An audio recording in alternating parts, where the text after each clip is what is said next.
हमारे गांव में है वकास बाज भाई, और अभी शाम की चाय पी रहे हैं और बातचीत करेंगे हैदर भाई के हवाले से भी, सीमा के हवाले से भी, और कुछ बड़ा सरप्राइज आने वाला है इंशाअल्लाह बहुत जल्द। तो वकास भाई चाहे तनवीर भाई मेरा तो दिल नहीं कर रहा कि ऐसे हाथ में यूं करूं, क्योंकि यहाँ पर चले मैं अंडा आपको छील के देता हूँ, सही है भाई। तो तनवीर भाई के पास मैं मौजूद हूँ आज सुबह तकरीबन 11 बजे से, और अभी इस टाइम शाम के 5 बज रहे हैं। ये बताइए हैदर भाई की क्या हाल है, आपके पास आते रहते हैं? जी तनवीर भाई अल्हम्दुलिल्लाह हैदर भाई खैरियत से हैं, बेहतर हैं, और इस वक्त कराची के अंदर मौजूद हैं। हैदर भाई मेरे पास आते रहते हैं, और रिसेंटली तकरीबन 8 से 10 दिन पहले की बात है कि उस वक्त भी हैदर भाई मेरे पास आए थे तनवीर भाई।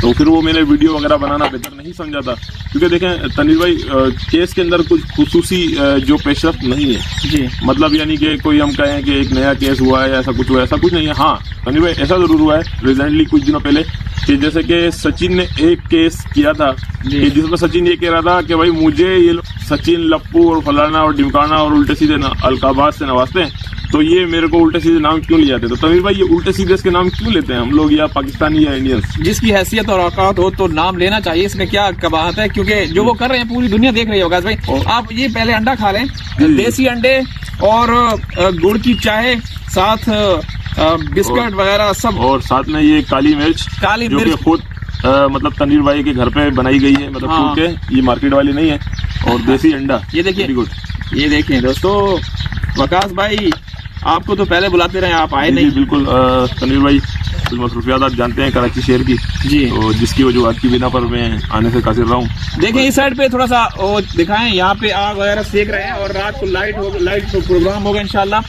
और बहुत जबरदस्त किस्म के प्रोग्राम आने वाले हैं। तो दोस्तों इस टाइम हम इंजॉय कर रहे हैं, मतलब अंडा भी, बिस्किट भी और चाय भी, और बहुत ही जबरदस्त किस्म का माहौल है, और अभी आग जलाने की तरकीब की जा रही है। तो अभी चाय पीने के बाद मैं और तनवीर भाई जाएंगे नमाज पढ़ने, उसके बाद हम ये देखें जरा वहाँ पर भी दिखाएं। हेलो अस्सलाम वालेकुम। अच्छा आप ये कह रहे हैं कि कोई पेशरफ्त नहीं हो रही, लेकिन अंदरूनी खाना कुछ जिस तरीके से मोहम्मद साहब की खामोशी है, तो कहा जा रहा है कि एक बहुत बड़ा सरप्राइज आने वाला है। आपको इस हवाले से क्या कुछ मालूम है? देखें तनवीर भाई हमेशा कभी भी मोइन मलिक सर के किसी भी काम से निराश नहीं है, पूरी उम्मीद है। उसी तरीके से गुलाम हैदर भाई भी मोइन मलिक सर की साइड से वो हमेशा पूरी उम्मीद नजर आता है, मगर कुछ लोग उत्साहने की कोशिश करते हैं कि जैसे कि गुलाम हैदर भाई ने कोई एक आध बात करी थी बच्चों के हवाले से कि अब तक बच्चों से मेरे से बात नहीं कराई गई है, और बहुत सारी चीजें जो भी बात उन्होंने की थी। जैसे तनवीर भाई उस बाप के 4 बच्चे उससे दूर हैं जी, ठीक है, वो किसी भी करवट पे भी कोई भी बात कह सकता है। मिसाल के तौर पर तनवीर भाई हमारे को भी अगर कुछ होता है, एक मिसाल के तौर पर हमारी ज़हनी कैफियत अगर बेहतर ना हो, आप ये कह लें दूसरे लफ्ज़ों में तबीयत बेहतर ना हो, तो हम कुछ भी कह सकते हैं। बाद अगर हम डॉक्टर से भी यही कह देते हैं कि भाई आपकी दवाई से तो हमें आराम ही नहीं आ रहा है जी। तो एक मिसाल है जो मोमिन मलिक सर हैं, वो भी एक गुलाम हैदर भाई के लिए एक डॉक्टर की ही हैसियत रखते हैं जी। अच्छा वकास भाई आपके ऑफिस में वकास हैदर भाई मौजूद थे जब इंटरव्यू लिया गया था, आप भी थे ना? जी बिल्कुल। तो अब एक और इंटरव्यू सामने आया जिसमें वो सीमा के गर्भवती होने का हैदर भाई के सामने जिक्र किया जा रहा है, और उससे कहा जा रहा है कि आप दुआ करते हैं कि सीमा गर्भवती हो गई। अच्छा ये मेरे इल्म में नहीं हाँ, तो देखें इनकी जहनियत देखें, अपने देश से इनको कोई प्यार नहीं है, कोई किसी तरह से। तनवीर भाई जो इनके जितने भी जर्नलिस्ट हैं, वो चाहे गधे के कान वाला हो, ठीक है, मैं तनवीर भाई इस बात पर हैरान हूँ, वो कम ज़र्फ इंसान, कम नस्ल आदमी, वो सीमा से क्या पूछ रहा है, ठीक है, 4 बच्चों की अम्मा से, 45 साल औरत से, वो तनवीर भाई ये पूछा सीमा आप फिर से गर्भवती हुई है तो क्या होता है, अंदर कंडीशन बच्चे की कैसी होती है? अरे तेरे पे लानत हो गधे के कान वाले, तू अपनी बीवी से वो बात क्यों नहीं पूछता? और उसको बहन बोलता है, बहन से इतना सवाल। तनवीर भाई कहने का मतलब है ये कौन से 3rd क्लास जर्नलिस्ट हैं? जी, कभी किसी जर्नलिस्ट ने पूरी दुनिया के सामने, मीडिया के सामने बात की है? कैमरा उधर दिखाइए, ये देखें, ये शाम के मनाजिर, रात के मनाजिर और सुबह के मनाजिर इस तरह से होते हैं। ये देखें हमारे जो अड़ोस पड़ोस के हमारे भाई, कजन और बुजुर्ग हैं, यहाँ पे जमा होते हैं, और यहाँ पे इंशाअल्लाह रात को खाना भी बनाएंगे, लाइटिंग का पूरा एहतमाम किया गया है, और वकास भाई को पूरा जो गांव का माहौल होता है ना, गांव की जो वाइब्स होती हैं, बिल्कुल बिल्कुल उनसे रूबरू करवाएंगे, क्योंकि ये कराची में रहते हैं, और ये मेरे लिए एजाज की बात है कि पहली दफा अकेले निकले हैं किसी भी गाँव में कराची से। कभी मैं अकेला बाहर नहीं निकला कराची से, जब भी मैं निकला हूँ कोई ना कोई मेरे यानी कि दोस्त साथ होते थे या कोई साथ होता, कभी मैं अकेला नहीं निकला जी।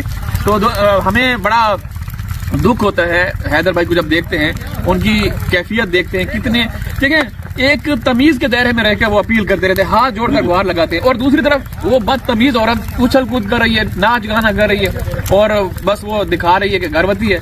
हालांकि अच्छा तनीर भाई, जो रिसेंटली मैंने बताया ना 8-10 दिन पहले या 12 दिन पहले जो हैदराबाद में फंसाए थे जी, उसमें अगर मैंने वीडियो नहीं बनाई तो उसकी वजह यही थी कि जहनी कैफियत। जी जी कि तनीर भाई एक बंदे की जहनी कैफियत ही, मतलब एक तो बच्चों की वजह से परेशान है जी, और कुछ लोग जो सोशल मीडिया पे उसको ट्रोल कर रहे हैं, हाँ यानी कि हर एक नई बात उसकी लेके बैठ जाते हैं। ठीक है, आज हैदर ने यूं क्यों बोला, आज हैदर ने यूं क्यों बोला।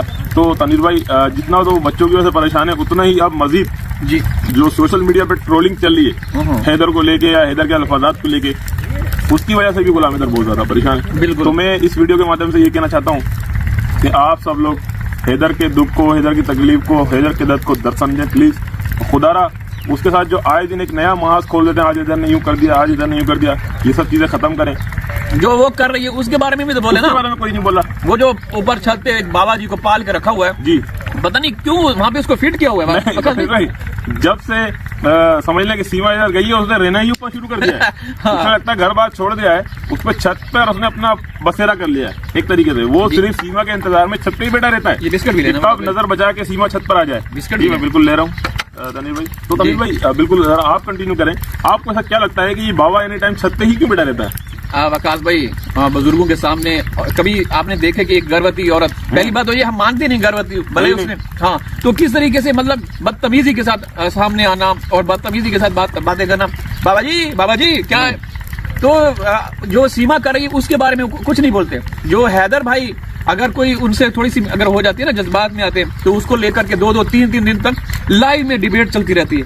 अरे तनीर भाई, किसी भी सोशल मीडिया एक्टिविस्ट ने, किसी भी जर्नलिस्ट ने, किसी भी जो भी पत्रकार है, चाहे 2 कौड़ी का हो चाहे 5 कौड़ी का हो, हमारा कोई ताल्लुक नहीं है। सीमा के जितने भी इंटरव्यू लेने आते हैं तनीर भाई, हमको 2 कौड़ी का भी नहीं समझते हैं। जी जी। तो तनीर भाई आज तक किसी भी जर्नलिस्ट ने ये नहीं पूछा कि भाई जो आपने ये फर्जी कार्ड बनाया, आज जो गैर कानूनी तौर पर इलीगल होकर एंट्री करी आपने 4 बच्चों को लेके, वो कैसे करी, क्यों करी, और अब तक आपके खिलाफ कोई कानूनी कार्रवाई हुई कि नहीं हुई? जी जी, ये कोई नहीं पूछता है। जी। सीमा आपके साथ पाकिस्तान में क्या होता था, सिवाय इसके अलावा कोई बात कोई नहीं पूछता। अच्छा मुस्लिम में क्या अपने बहन भाई शादी कर देते हैं? तो मतलब इसने कमजोर एक पाकिस्तानी औरत से जी। हिंदुस्तानी जो पत्रकार है वो पूछते हैं कि योगी जी की हुकूमत कैसी है, योगी के स्टेट में आप रह रही, मतलब एक पाकिस्तानी से पूछ रही है। और तनीर भाई रिसेंटली अभी कुछ दिनों पहले उसने फिर से शुक्रिया अदा किया है जी कि मैं योगी जी का, मोदी जी का शुक्रिया अदा करती हूँ, आज इन्हीं के कारण मैं शरण मेरे को मिली है। यानी कि वो कहती है कि मैं शरण में हूँ। जी। आप अंदाजा लगाइए, एक तरक्की याफ्ता मुल्क के अंदर एक महिला जो कि इलीगल एंट्री करी गई है, वो अपने आप को एक एजाज याफ्ता समझती है। जी जी बिल्कुल। वो समझती है कि मैं कोई अवार्ड याफ्ता महिला हूँ, जबकि उसने टोटली इलीगल काम किया। अगर उसकी तनीर भाई किसी काम को भी आप साइड कर दें, जो उसने एंट्री की है वो तो इलीगल है। जी बिल्कुल। वो मार खाती थी, वो फलाना करती थी। जी जी। मतलब ये समझ में नहीं आता कि एक तरक्की याफ्ता मुल्क में हो क्या रहा है। ठीक है वकास भाई, थोड़ा सा हाँ चलते हैं, देखते हैं। तो ये मेरा कैमरा भी उठा लें और थोड़ा सा दिखाते हैं ये माहौल। इंशाल्लाह लाइटिंग का जबरदस्त प्रोग्राम है, हम लोगों ने स्पेशल किया है, इसको भी उठा लें। तो वकास भाई ये देखें, ऐसे मनाजर कराची में तो कभी नहीं देखे मैंने। ये गांव की खूबसूरती है, गांव की खूबसूरती है। ये इस तरह से आग लगाते हैं, आग जलाते हैं, लगाते हैं। देखें भाई, इतनी बड़ी आग तो वहाँ कराची वगैरह में खैर इस तरीके से नहीं लगाते हैं तमाम के साथ कि उसमें हाथ सेके जाएंगे। आग लगाई जाती है। सीमा ने भी आग लगाई हुई है ना, बोल रहा सीमा ने पूरे भारत में आग लगाई हुई है। उसने भी आग लगाई हुई है, सोशल मीडिया के माहौल पर आग लगाई हुई है। बिल्कुल। तो तनीर भाई कुल मिला के बात ये है, सीमा तू नूडल्स खाती है ना, एक तू इसको ये तेरा ये देखे हम भेज रहे हैं आपके लिए। ये तनीर भाई ये क्या चीज है? ये तो कुछ एक नई चीज है। लोग अपनी जुबान में तरेंगल बोलते हैं। ये अच्छा। जो ना भूसा वगैरह या अच्छा, जैसे अच्छा। मशीन लगती है ना, तो जो फसल होती है ना उसको इकट्ठा किया जाता है ऐसे। देखें ये इस तरह से, इस तरह ना, ये देखें तो ये देखें, ये कराची में से नहीं ये मिलेगा। ऐसा लगता है कोई वो क्या बोलते हैं वो जो बादशाहों के जमाने में फरने हाथ जो होते थे, वो जो जंगी आलात। जी जी तो दोस्तों उम्मीद है कि हमारी वीडियोस पसंद आ रही होंगी। गांव का माहौल आप लोगों के साथ शेयर कर रहे हैं। इंशाल्लाह फिर नेक्स्ट वीडियो में रात को यहाँ पे जबरदस्त किस्म की महफिल